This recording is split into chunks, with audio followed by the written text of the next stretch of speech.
est la meilleure qualité pour entreprendre. Mais est-ce que tout le monde peut devenir entrepreneur? C'est le thème d'aujourd'hui dans votre magazine inspiré par et pour les entrepreneurs. Je suis Vanessa Sognon. Bonjour et bienvenue. Je suis entourée de nos intervenants, de nos chroniqueurs et de nos invités. D'ailleurs, je vous les présente. Notre préparateur mental et physique, San Firmin, bonjour. Bonjour. Elle est fondatrice de LS Confidential, Société de services aux entreprises et aux particuliers, cofondatrice de Afrobiz Connexion. Bonjour Lika. Bonjour Vanessa, bonjour tout le monde. Fondatrice de KBSL Consulting. Bonjour Jennifer. Bonjour.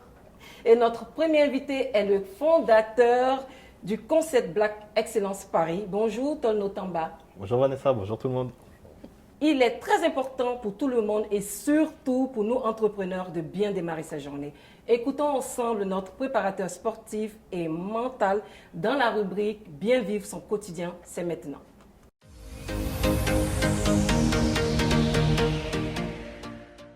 La question est vraiment excellente. Comment bien se réveiller quand on est entrepreneur? Eh bien, je vais vous donner quelques petites astuces pour bien vous réveiller, pour bien démarrer la journée, pour que vous soyez en forme et que vous puissiez affronter les heures restantes. Alors, la première astuce, c'est de prendre l'habitude de se réveiller tous les jours à la même heure, sauf votre day off, bien évidemment. Prendre cette habitude-là va vous faire gagner plein de bonnes choses. La première, c'est que vous allez avoir une régularité dans votre journée. Ça va être plus facile de vous coucher le soir et vous allez avoir un meilleur sommeil, un sommeil plus long et un sommeil plus réparateur. Ça, c'est pour la partie où on se réveille et où on gère toute la journée. La seconde partie, c'est une mauvaise habitude qu'il faut perdre. Selon vous, quand on se réveille le matin, quelle est la première chose que l'on fait? Je prends mon téléphone. Vous prenez votre téléphone. Effectivement, c'est cette habitude-là qu'il faut absolument perdre à tout prix. Ah ouais, parce ça va que, être chaud, hein. oui, parce que pourquoi il faut perdre cette habitude? Parce que le cerveau vient de démarrer. Pour ceux qui ont des voitures, quand vous démarrez votre voiture, vous ne vous mettez pas en cinquième tout de suite. Non, vous passez par la première, la seconde, etc. Il faut laisser au cerveau le temps de faire son process, de checker est-ce que mentalement ça va, est-ce que physiquement je peux démarrer la journée, est-ce que j'ai des douleurs, etc., etc.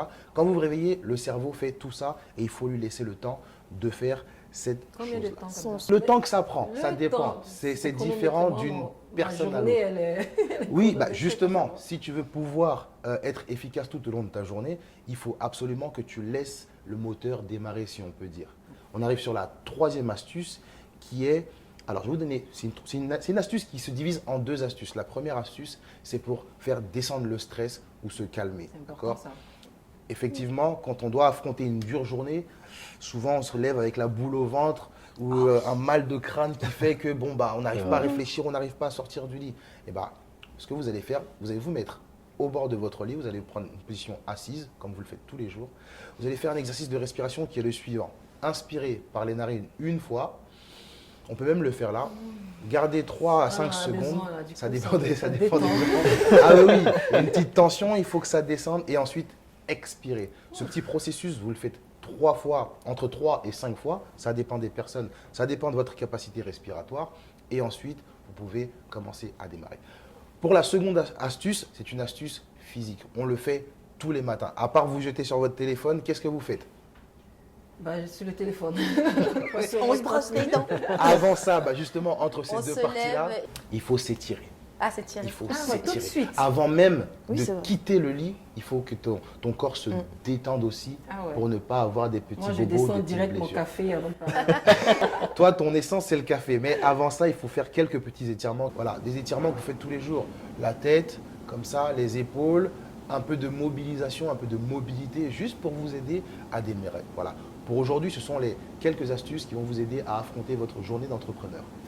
C'est un processus qui n'est pas très long. En général, on en a pour 5 minutes. Donc, je pense qu'on peut prendre 5 minutes au lieu d'aller sur son téléphone, checker les mails, etc. C'est quelque chose qu'on peut faire. Merci Zoko. Merci à vous. Passons tout de suite à notre premier invité.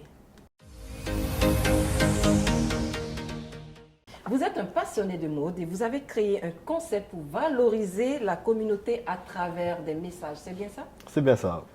Quelle est l'idée derrière ce concept? En fait, l'idée de derrière, c'était de valoriser la communauté africaine, du moins la communauté noire, pas que l'Afrique, mais noire en général, à travers des messages forts pour leur donner confiance. Parce qu'aujourd'hui, en Occident, du moins plutôt au niveau de la jeunesse, pour leur donner confiance, pour dire qu'on n'est pas des victimes, qu'il y a des personnes qui peuvent s'en sortir, peuvent réussir, peuvent entreprendre. Donc c'est un message positif et encourageant. Donc c'est voilà le Quel est message. l'objectif derrière ce concept? Ben, l'objectif, comme je l'ai répété, c'était de donner confiance à la communauté, parce que à travers notre histoire, ça fait plus de 400 ans qu'on est les victimes, Oui, mais on a encore aussi une image de l'homme noir un peu péjoratif. Donc, et pourtant, quand on va en Afrique, je vais souvent dans mon pays d'origine, donc la Guinée, on voit qu'il y a des belles choses. Le continent construit, on voit qu'il y a des entrepreneurs. On est tous là autour de nous, on est tous entrepreneurs. Et on n'est pas que des victimes, il y a aussi des belles choses. Et ça, en fait, on n'est pas assez représenté. Et donc, au lieu de faire, parce qu'on est dans une génération où tout se passe sur Instagram, on met des carrés. Donc là, aujourd'hui, à travers des messages, on peut s'exprimer de façon positive. Mais depuis quand avez-vous eu cette idée?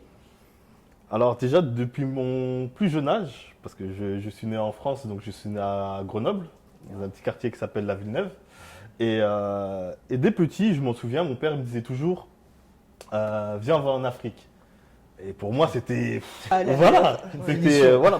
Mais pourquoi? Parce qu'en fait, la jeunesse qui est née en Europe avait une image de l'Afrique comme quelque chose, pas négatif, parce que le mot il est fort, mais on va dire on ne s'intéressait pas trop à l'Afrique. Oui. Premier voyage en Afrique, et là je découvre que les livres de Fernand Nathan, ben, c'était faux. On m'a menti. Et toutes les images qu'on voit aussi à la Voilà, télé et au final. toutes les images, Tarzan, tout ça, on se disait mais non. Et puis petit par petit, ben, je me suis intéressé à travers les coutumes de la Guinée, l'histoire, l'héritage, comment mon père il a fait pour quitter l'Europe à ici.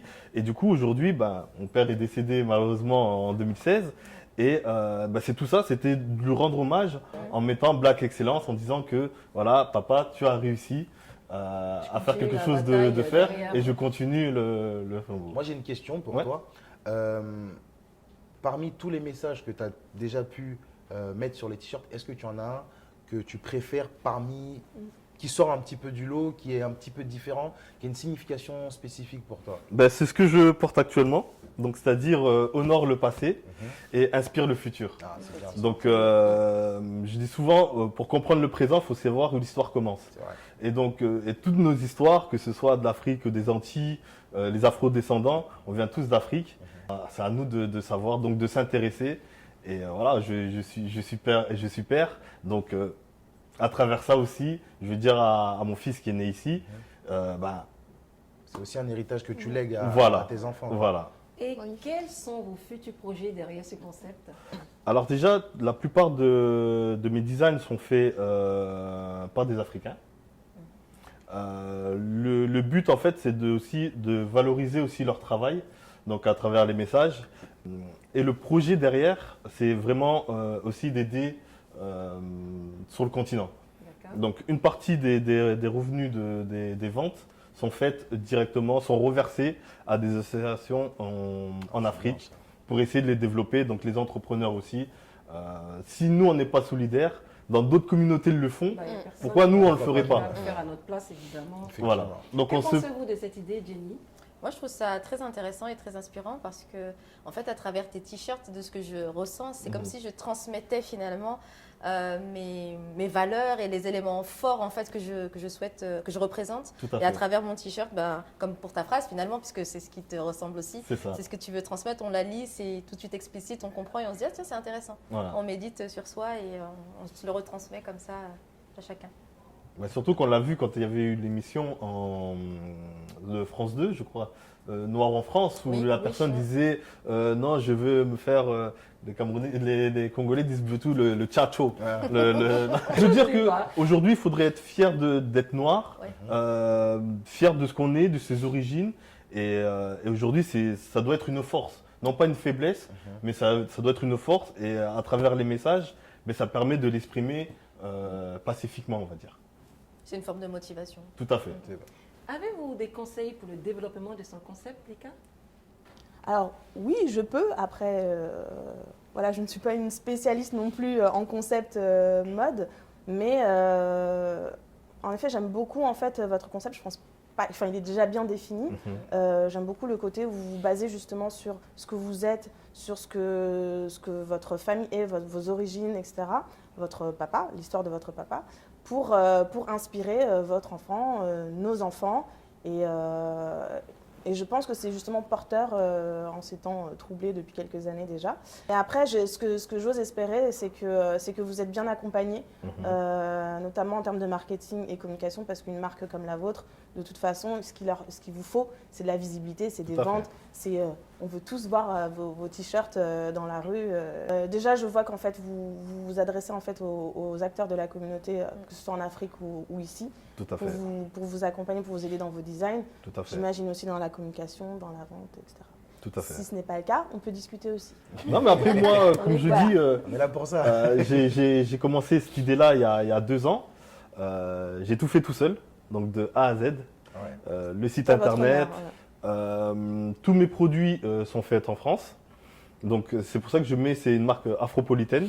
Donc le côté africain avec l'image et le côté France, parce que tous les produits sont nés en France. Alors certaines personnes m'ont dit, mais pourquoi pas l'Afrique? Parce que tu intéresses la communauté noire. Et en fait, à travers cette marque-là, c'est mon histoire aussi. Donc Tout à fait. j'ai le côté histoire, donc mes origines, mais aussi je suis né en France. Et donc je voulais mixer ces deux-là. Rester cohérent, quoi. Voilà, et cohérent dans. En fait, c'est une marque qui a des sens. Donc, et ça concerne plutôt la jeunesse de la diaspora. Avez-vous Voilà. un message à faire passer? À qui? À la jeunesse ou à... Déjà à nous qui sommes là et à ceux qui vous Bah à regardent. vous, après à vous, vous êtes entrepreneur, donc je pense que on a à peu près le même vécu, la même histoire. Après avec des détails un peu différents, mais le fond est le même. Et j'encourage à tout le monde d'entreprendre, de prendre des risques, ne pas rester dans une zone de confort. Comme le coach l'a dit, il faut éviter ça et savoir prendre des risques. Donc, je vous conseille à tous d'entreprendre. C'est quelque chose de très enrichissant. Merci d'être venu. Je vous en prie. Merci. Steli Chana, entrepreneuse, acheteuse, mère de 3 enfants, passionnée de mode depuis sa tendre enfance. Son rêve, c'est d'emmener la création africaine sur le devant de la scène internationale de la mode. C'est tout de suite dans notre rubrique reportage.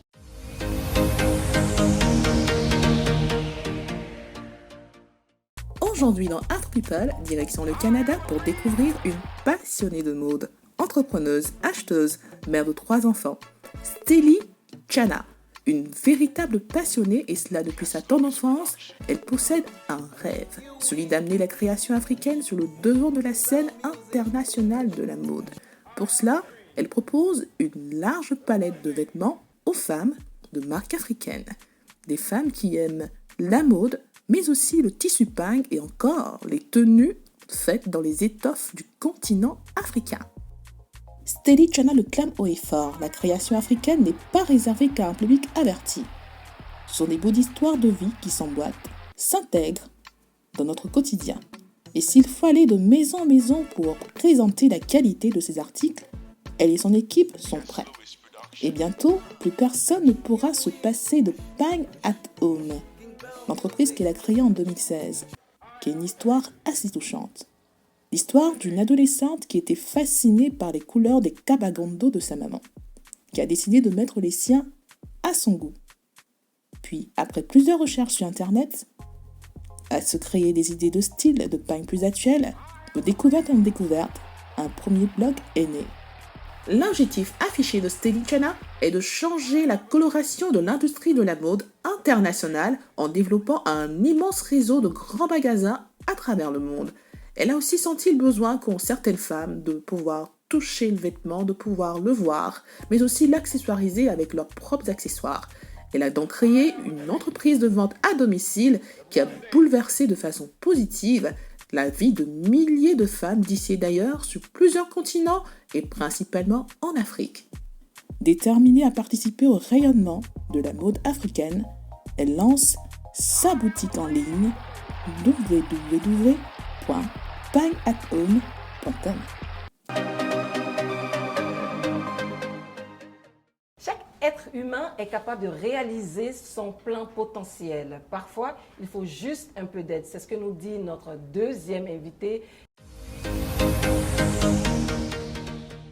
Elle est investisseuse et coach en immobilier. Bonjour Esther Boa. Bonjour Vanessa. Alors, parlez-nous un peu de votre métier de coach.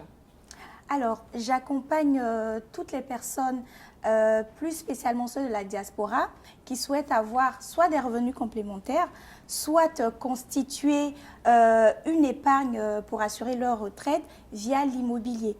Donc, c'est un coaching que je propose à l'intérieur duquel il y a de la formation sur différentes stratégies immobilières. Donc, c'est vraiment un accompagnement global. On va définir la stratégie du client, on va définir ses objectifs à court et à long terme. Et en fonction de ça, on va voir quelle stratégie immobilière rentable et adaptée à sa situation. Donc, c'est un peu ce que je fais. Comment vous accompagnez vos clients? Vous commencez par quoi? Alors, généralement, je fais des masterclass. C'est là où je rencontre pour la première fois les clients. Et lors des masterclass, je leur donne un aperçu assez général de ce qu'est l'immobilier. Et après les masterclass, pour ceux qui souhaitent aller plus loin, ils me rencontrent et on fixe des séances de coaching sur 3 mois. Donc, il y a différents modules de formation qui se débloquent au fur et à mesure. Et après chaque module, on a une séance de coaching au cours de laquelle on établit un plan d'action et on applique en même temps. Donc, je prends un exemple, quelqu'un qui veut investir dans la colocation. On va voir comment chercher son bien.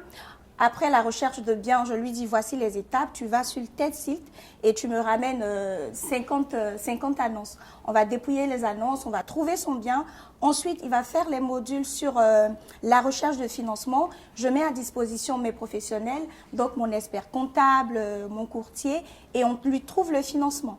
Ensuite, on avance comme ça, étape par étape, et on va jusqu'à l'aboutissement du projet d'investissement immobilier. C'est complet là, du début Oui, du projet du jusqu'à début l'achat jusqu'à la de fin. l'appartement. C'est ça. L'immobilier est-il le meilleur investissement, Jennifer? Le meilleur, je ne sais pas, mais en tout cas, je sais que c'est un des plus rentables et un dans le plus accessible aussi. Après, effectivement, en tout cas, à première vue, c'est ce que ça m'inspire. Mais Vous êtes d'avis, Lika? Alors moi je dirais que c'est oui un des investissements les plus rentables. Après c'est vrai que j'en connais quelques autres qui sont notamment dans les biens de luxe type montres de luxe et sacs de luxe, dans le sens où comme l'immobilier c'est un des rares biens qui prend de la valeur à partir du moment où on l'achète. Et quelles sont vos prochaines dates, Madame Boa? Alors, la prochaine date, on aura une masterclass parce que j'interviens aussi dans la gestion financière. Donc, pour ceux, par exemple, qui sont à découvert et qui souhaitent assainir leur compte. Oh. Donc, on aura, ça. une prochaine masterclass sûrement fin avril sur la gestion financière. Et la prochaine masterclass sur l'immobilier aura lieu en mai. Donc, je vous dirai les dates très bientôt. Et pour sortir comment vous avez dit ça? Du découvert. Du découvert, comment... Alors, la première des choses Pourquoi à ça faire, t'intéresse, Vanessa? c'est Non, de... non, c'est pour quelqu'un, c'est pas pour moi. Pour Oui, un ami, si, c'est si, bon. si, si. C'est toujours pour un Alors, ami. la première des choses à faire, c'est de connaître ses dépenses. Ok. Parce que généralement, ce n'est pas qu'on dépense trop, c'est juste qu'on ne sait pas ce qu'on fait. Et ceux qui sont à découvert, ils se disent, mais en fait, je n'ai pas vraiment acheté des choses, mais je suis à découvert. Mais c'est juste que tu ne sais pas exactement ce que tu dépenses. Pourtant, tu sais ce que tu gagnes.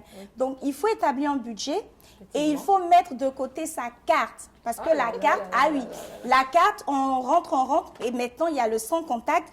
Donc, même pas besoin de faire le code. On paye, on paye. Et le Google. Moi, j'ai une petite question qui me trotte, qui me vient dans l'esprit. Je voudrais savoir quelle est la dépense dont on ne se rend pas forcément compte, mais qui nous coûte beaucoup d'argent, en fait. Alors, c'est la nourriture. La nourriture. On commande beaucoup sur Uber Eats, etc. Et on ne s'en rend pas compte, mais ça bouffe énormément le budget. Alors, pour contrer ça, il faut utiliser le système des enveloppes. À la fin du mois, vous gagnez 2 000 €. Vous allez faire plusieurs enveloppes. Après, ce qui passe en prélèvement, vous laissez sur le compte. Et tout le reste, il faut tirer en espèces. Donc, vous faites enveloppe de nourriture, de vacances. Et aussi, il faut mensualiser ce qui vient de façon annuelle. La taxe foncière, C'est en septembre qu'on fait « Ah, la taxe foncière est arrivée !» Il faut mensualiser et dans les enveloppes, vous allez mettre ce qui correspond chaque fin de mois. Et si l'enveloppe nourriture, c'est 100 € par semaine, quand c'est fini, c'est fini. Ah si, C'est radical, ça. Donc, il Moi faudra... qui adore manger, Voilà, ça. va être, Non, non, mais après, 200 €, ça va voilà, aller. après, vous mettez ce qui vous convient dans l'enveloppe, mais il faut s'assurer qu'on n'utilise que ce qui est dans l'enveloppe. Et quand c'est fini, c'est fini. Les premiers mois, ça sera difficile, Ah bah, j'imagine. mais après, vous allez vous y Ah, les habituer. premiers mois, ouais, oui. Bah, c'est comme le matin, c'est comme le se réveiller. C'est une Exactement, habitude. voilà. Je savais qu'il y a l'une d'entre vous qui allait m'attaquer. Je savais pas d'où ça allait venir. J'étais trahi. Et ça, cette méthode-là, ça permet aussi d'épargner parce que justement, on maîtrise ses dépenses et on n'a pas envie que les enveloppes se vident rapidement. Donc, effectivement. ça marche très bien en tout Donc cas. le fait de voir l'argent, ça permet d'aider à le dépenser moins vite par rapport aux enveloppes. Exactement. Et ça, je ne sais pas si c'est psychologique, mais quand vous avez de l'argent en espèces, vous n'avez pas envie que On ça n'a pas envie finisse. de le dépenser, c'est Donc, vrai. C'est vrai, ça. Non, ah, c'est si, si, psychologique si, parce c'est que quand psychologique, tu en l'as dans fait. la main, le fait de le donner, tu sais que tu vas Non, pas ça avoir fait la pas même ça. chose. Ça Donc fait tu mal. as moins Merci envie. Esther Bois pour tes t'en conseils. prie. La bonne méthode pour être un bon entrepreneur, c'est tout de suite.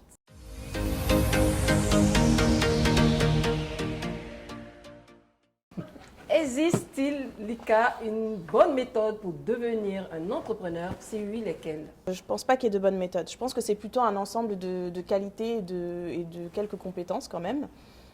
Principalement, je dirais, c'est avoir l'envie d'entreprendre. C'est important d'aimer ce qu'on fait, d'avoir aussi un petit peu le goût du risque, parce que n'empêche qu'entreprendre, c'est prendre du risque. risqué, ouais. C'est se risquer soi, risquer parfois sa famille, parfois, voilà. C'est avoir aussi une capacité importante de travail et d'anticipation. Ceux qui se disent oui, je vais entreprendre pour Devenir riche. travailler moins. Déjà pour travailler moins, travailler à mon rythme, ça c'est faux. Hein, la preuve. Oui, c'est clair. Je Vu confirme. qu'on doit même apprendre à se réveiller le matin, Ah bah c'est etc. par important, la c'est suite. important. Et il n'y a pas de jour de repos. Il n'y a pas de Si, jour si, de si, repos. j'ai dit. Je dis Il faut un jour Il de repos, faudrait un il jour de faut, repos. Un jour de repos, mais dans la mais réalité, la ouais, en plupart vrai, il y en a ne se pas. On reposent se pas. rappelle toujours la nuit qu'il faut envoyer un mail surtout. Voilà. Également une expertise, parce que quand on entreprend, ben, ça veut dire qu'on a une expertise soit dans un service, soit dans un produit, pour pouvoir le vendre. Enfin, je dirais, ce qui est très important aussi, c'est l'entourage. C'est-à-dire qu'un entrepreneur qui se lance a besoin d'être soutenu, et pas que financièrement, mais également par sa famille, ses amis, son réseau, parce que ce sont ses premiers prescripteurs, en fait, tout simplement. Voilà, comme on a dit, entreprendre pour les bonnes raisons aussi. Donc travailler moins, ça n'existe pas. Devenir riche, si c'était le cas, on ne serait pas là pour vous en parler, tout simplement. Mais voilà, grosso modo, si je devais donner 3 règles d'or, ce serait voilà, faire ce qu'on aime, au minimum ce qu'on apprécie, rester dans son domaine d'expertise et surtout, ne pas négliger la partie budget, la partie rentabilité, ce que j'ai déjà fait, malheureusement, dans mes entreprises. J'ai plusieurs entreprises, comme tu as dit tout à l'heure. Donc, j'ai LS Confidential, qui est une société de conciergerie, donc de services aux entreprises et aux particuliers. J'ai une agence de management sportif. Oui, avec... Il y a beaucoup de choses. D'ailleurs, un de nos joueurs qui a participé à la qualification du Cameroun, donc je suis très fière. Yes! Gaël Ondoas, petit big up. Et Afrobiz Connexion, donc avec Jennifer Cavacelli qui est ici présente, qui pourra vous le dire et vous le confirmer, c'est très important.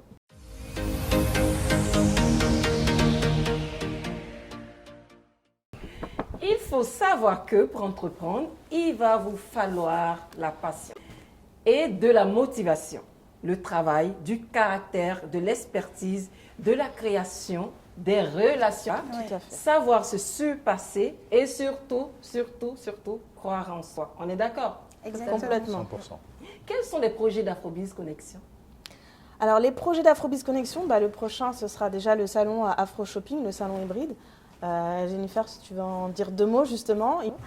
Un salon donc, hybride, c'est un salon virtuel plus physique. Le physique aura lieu sur 2 jours, donc ici dans nos locaux à Agnières.